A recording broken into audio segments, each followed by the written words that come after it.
Rapat kerja teknis bidang Palang Merah Remaja dan Sukarelawan dilaksanakan oleh Palang Merah Indonesia yang berlangsung di Ballroom Hotel Grand Key Kota Gorontalo.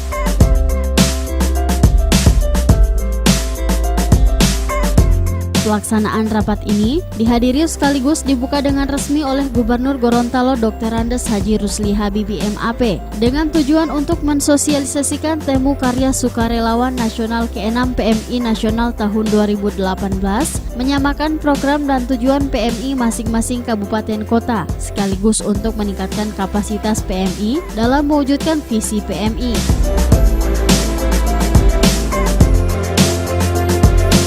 Dalam arahannya, Gubernur Gorontalo Dr. Andes Haji Rusli Habibie MAP meminta kepada pengurus Palang Merah Indonesia Gorontalo untuk membuat program yang lebih menyentuh masyarakat selain kegiatan donor darah. Kita ada meluangkan waktunya termasuk Bapak Saudara sekalian untuk mengurus PMI, walaupun saya tahu persis saya pernah satu periode jadi ketua dan sebelumnya juga jadi pengurus, tidak punya honor, tidak punya harapan apa-apa. Betul-betul nawaitu kita ikhlas dan tulus melaksanakan kegiatan PMI karena ini betul-betul untuk membantu manusia, khususnya para penyelenggara. Yang berikutnya saya lihat susunan pengurus baik provinsi kabupaten kota ini hampir rata-rata para pejabat, baik yang fungsional maupun struktural yang ada di provinsi kabupaten kota yang menjadi pengurus PMI provinsi kabupaten kota. Saya harapkan Bapak Ibu sekalian kita meluangkan waktu untuk mengurus organisasi kemasyarakatan ini agar benar-benar bisa jalan seperti mana kita harapkan.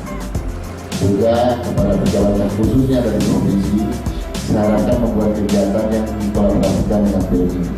Contohnya di sini mungkin ada salah satunya dari kesehatan, ada Pak Priyan kalau jalan ada. Nah, Pak Prianto saya perintahkan dengan Pak Budi untuk membuat kegiatan bakti sosial itu melibatkan PMI agar PMI ini betul-betul dirasakan.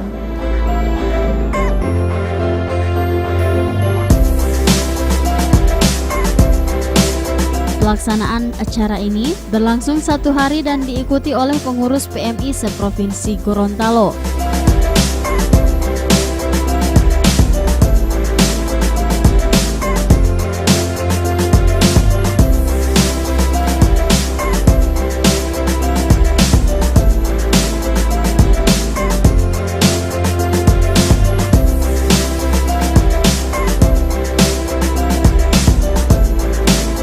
Tim Liputan Advertorial Mimosa TV.